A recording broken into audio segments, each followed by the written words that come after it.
Hello guys, welcome to my channel. It's Decency here once again. Today we are going to do simple necklace. We have our materials here. I have my beads here. Here we have crystal beads. I'm using size 4. We have teardrop.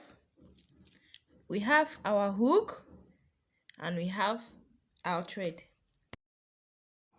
So first you cut 6 sizable thread. Then on each of the thread you strand 70 crystal beads on each of the thread.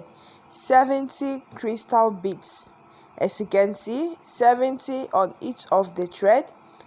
Then at the tip of the thread you put another different color 2 and you put your teardrop.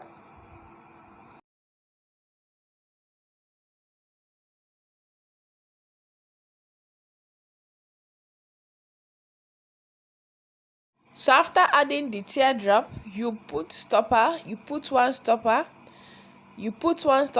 then press it down very well with your plier. This will help to hold the bead. As you can see, you put the stopper 1, then press it down very well with your plier.